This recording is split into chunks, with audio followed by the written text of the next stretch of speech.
what have we here? Don't be frightened now. Really, I was under the impression that you'd called for me. No use in denying it. You of the earth seem to believe that I'm too preoccupied with my godly duties to hear your prayers. But you underestimate me.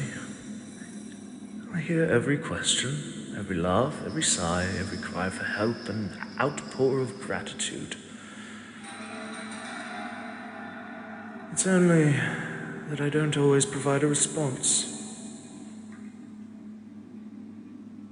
Why would I choose to answer you, then? You mortals in your hubris.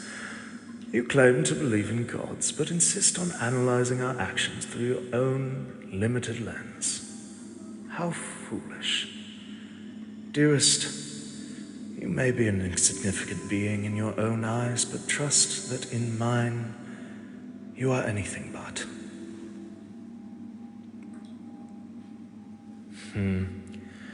There you go again, applying your mortal viewpoint to everything. Though I'll admit it's rather endearing. You ask why I've never come to you before, but I have always come when you most needed me. The time you fell into a river and almost drowned, I was the current that bore you to the shore. The dragon that attacked your home. I was the arrow that pierced true when you shot at the beast. The fever that almost took your life last winter. I was the traveling apothecary who stopped to treat you. Whenever you need something, it's rarely truly out of reach. Have you never stopped to consider that?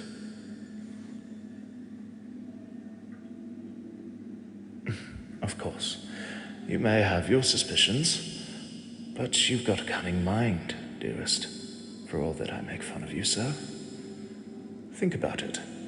What have your priests always preached to you? What does your church teach you about me?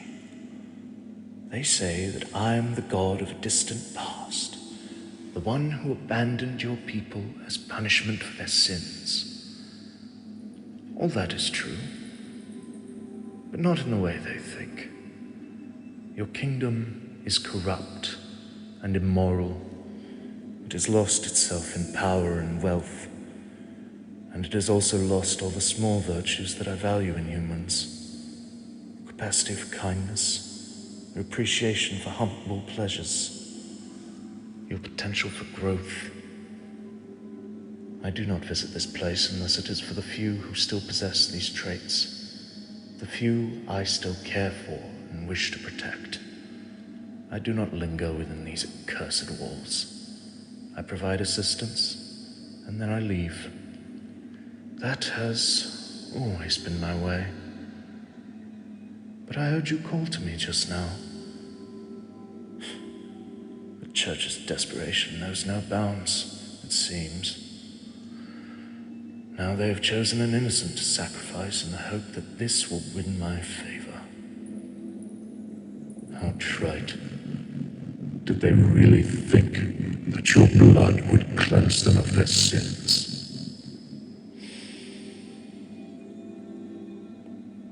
Hush. Don't be frightened, dearest. My anger is towards them, not you. Hush now. Let me hold you. Let me comfort you.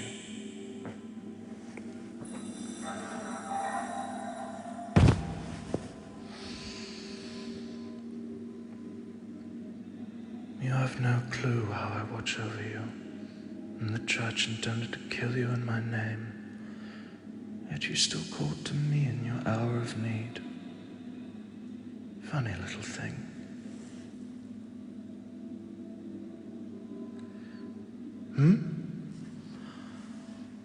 Now you want to know why I care for you in the first place? Full of questions today, aren't we? Even in the face of death. Let's put that curious mind of yours to use. I was the current in the water, the arrow in your quiver, the healer at your bedside, the hundreds of little coincidences that have guarded you from harm. What other form have I taken? What other masks have I worn? Can you guess?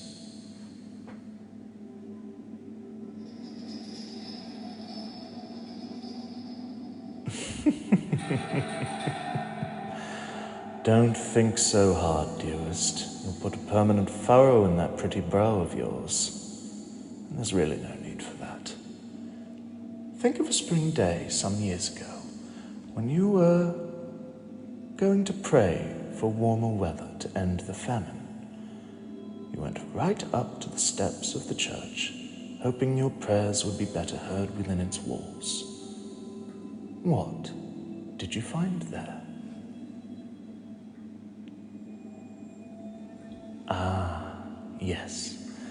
I see you're beginning to remember. You found a boy,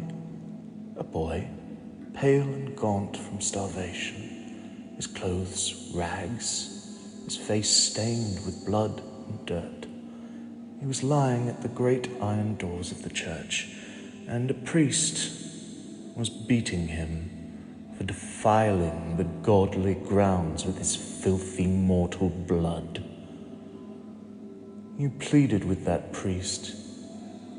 You held onto his robes and begged him to show mercy. The boy might as well have been dead at that point, but still, you fought for his life. You took him home, treated his wounds, fed him what little food you had to spare, but the next morning you found he was gone.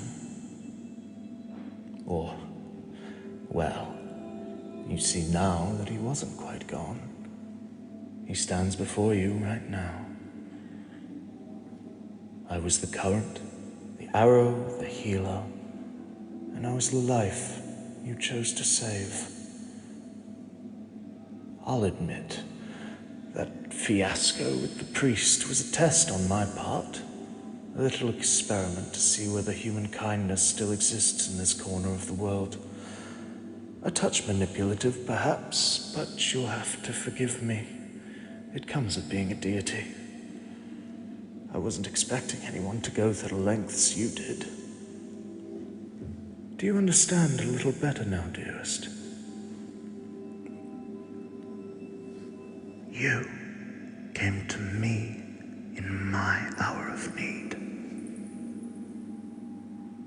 I offer guidance and protection to all who have earned it, but you have always been special in this regard. I have moved the course of fate itself for you more times than I can count, and I treasure you more deeply than you will ever know, and I regret none of it.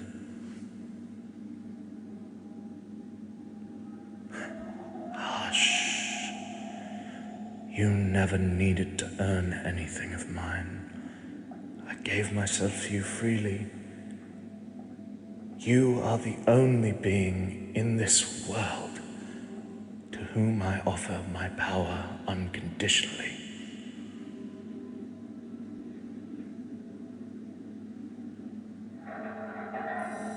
Running out of time, you say? Dearest, you are under the protection of a god. Time will never run out as long as you are with me. But I suppose we may leave now. If that creature who calls himself a priest arrives and finds me here, he'll throw a fit, and I may be forced to take some extreme measures. No need to look so alarmed. There's no punishment I could give that they wouldn't deserve. But that is for another time.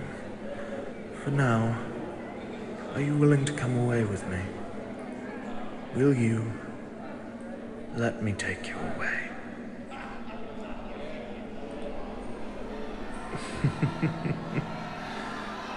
A wise answer. Come, let us leave this place.